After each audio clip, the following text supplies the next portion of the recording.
I love that, you don't even necessarily like sports team that much, haven't seen a live show, but the breakfast, that was the key. That was the event I was told would top no other.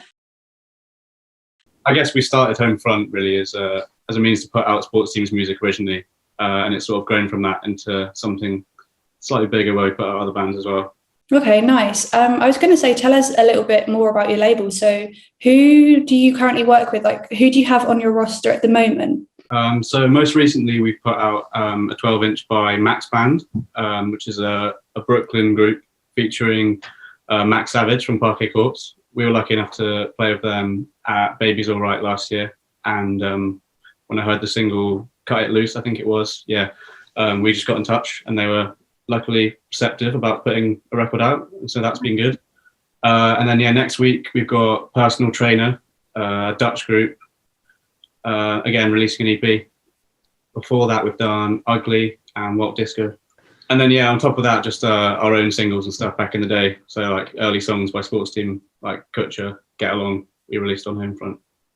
Lovely stuff. What are 3 things you'd look for in a band or artist before you wanted to work with them or sign them? Effort. I mean, there's 3 of you, so maybe 1 each. You can. Henry does most of the.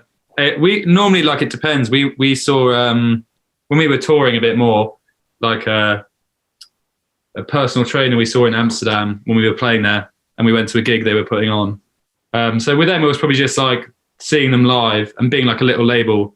We don't really have to think so much about kind of the financial future of a band or the amount of fans they have. We just sort of can do it based on whether we like them and their music, So it's depended a bit, but like Walk Disco, we'd been on tour with, and then we put out their single.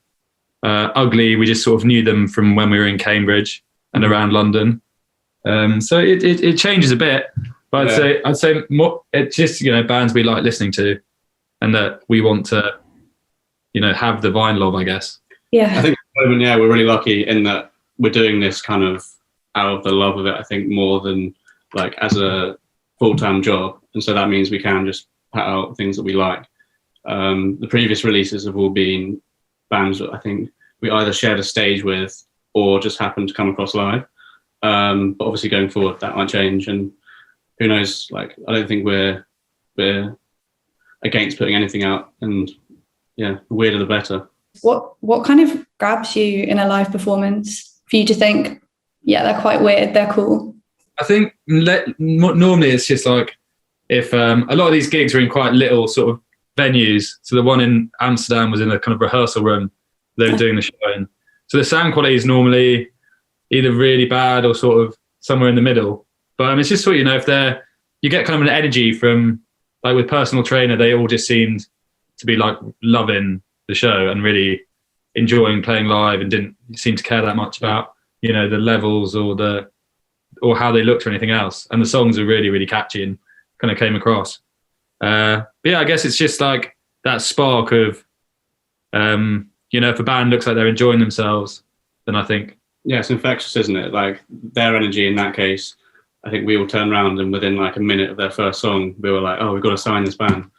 And like that's, I guess, a stark contrast to bands that go up and care more about like, appearances or how cool they look.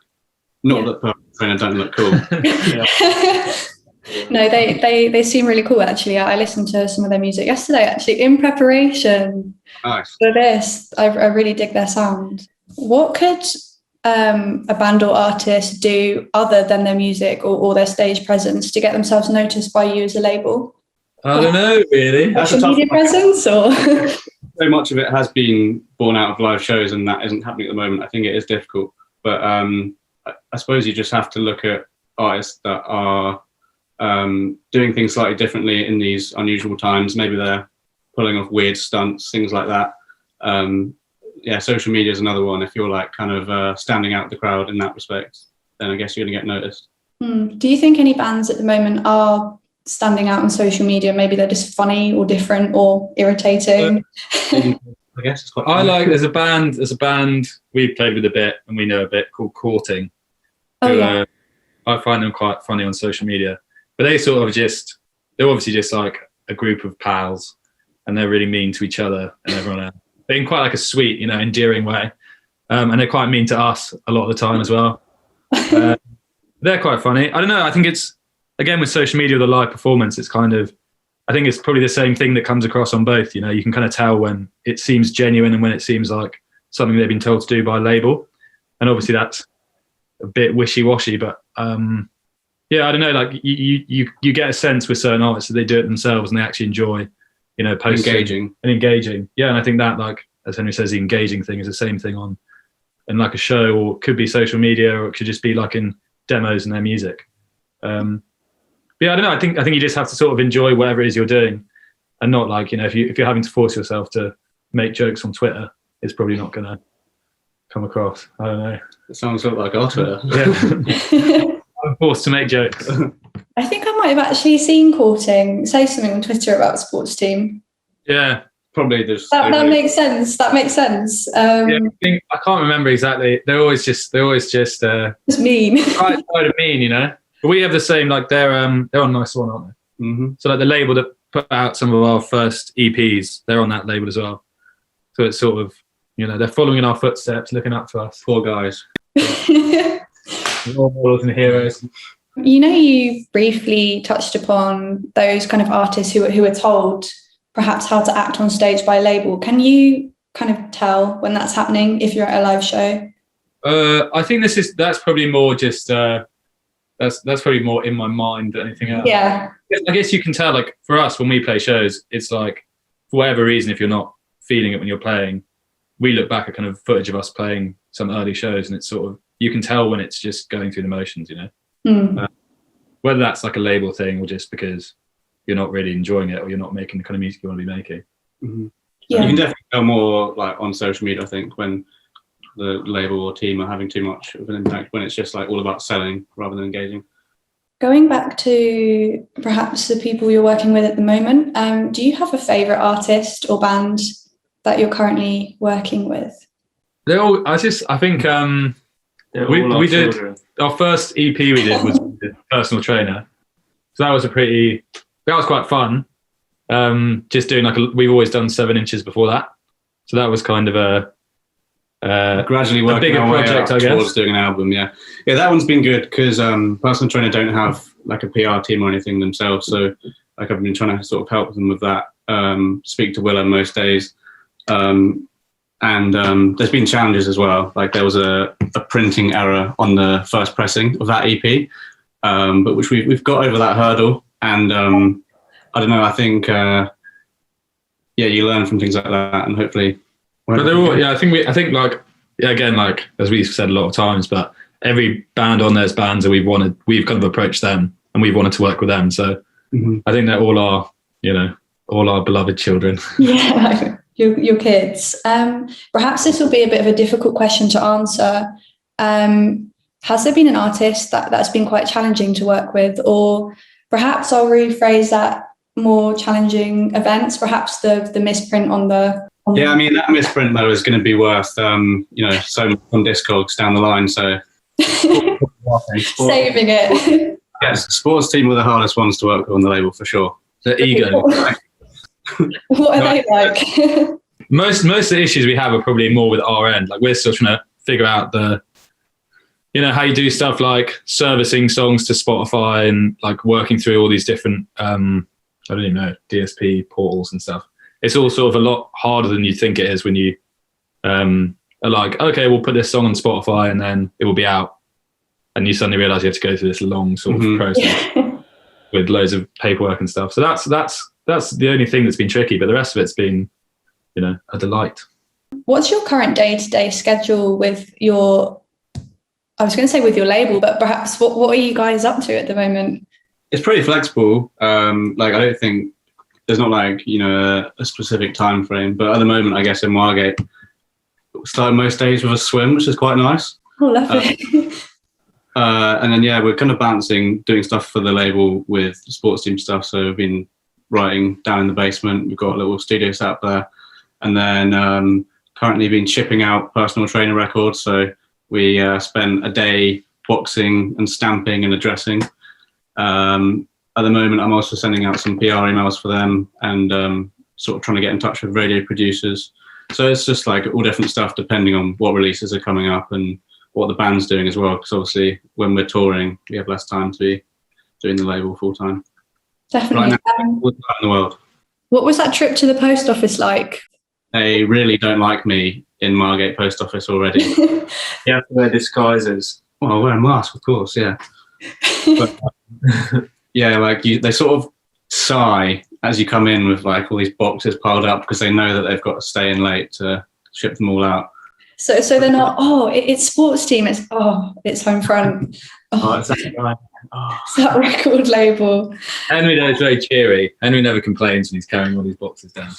Yeah, it's worse now as well since Brexit because you've got to do separate customs forms for every single record that's going abroad. Oh, of course. Standing there, blocking the queue. Everyone was tutting around me. It was not. What are your goals for the label? I would say by the end of the year, but time is a bit redundant at the moment. What do you guys really want to happen with it? Or are you just really, it's like a passion project for you said?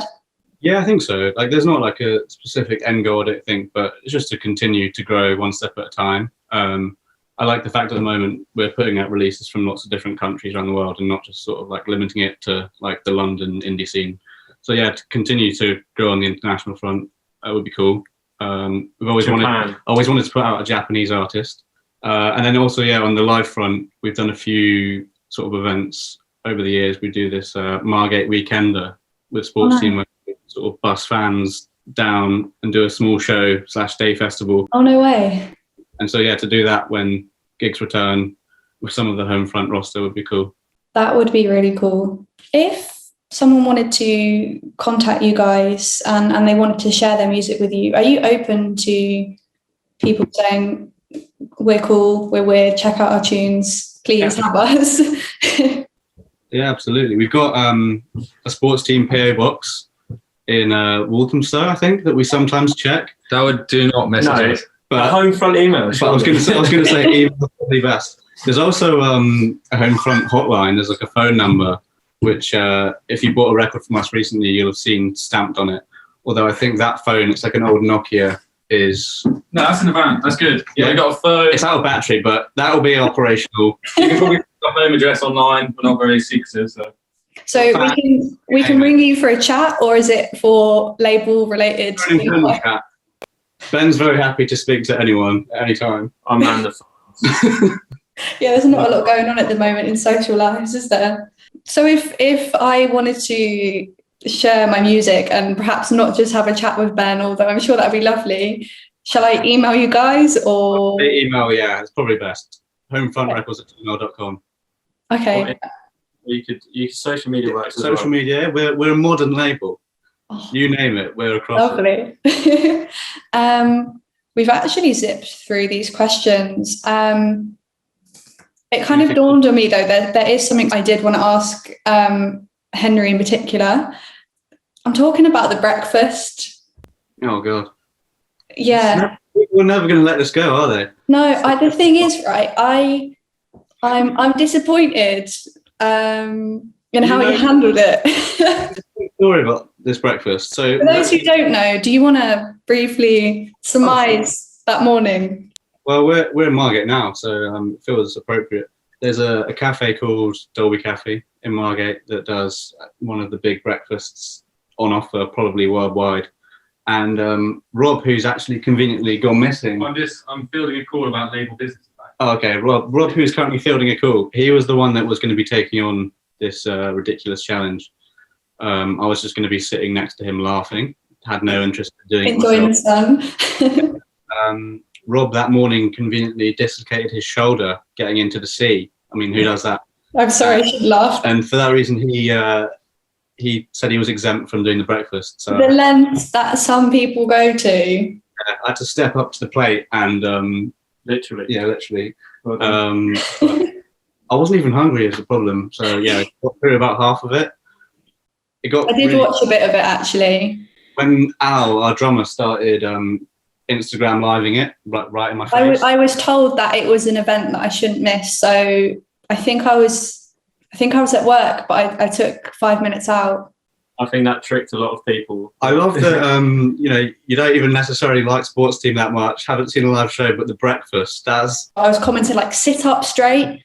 And you were slouching. I think sit up straight. By the time the cameras were rolling, I was already done. You know what I mean? I was impressed. It was bigger than you. It was like that.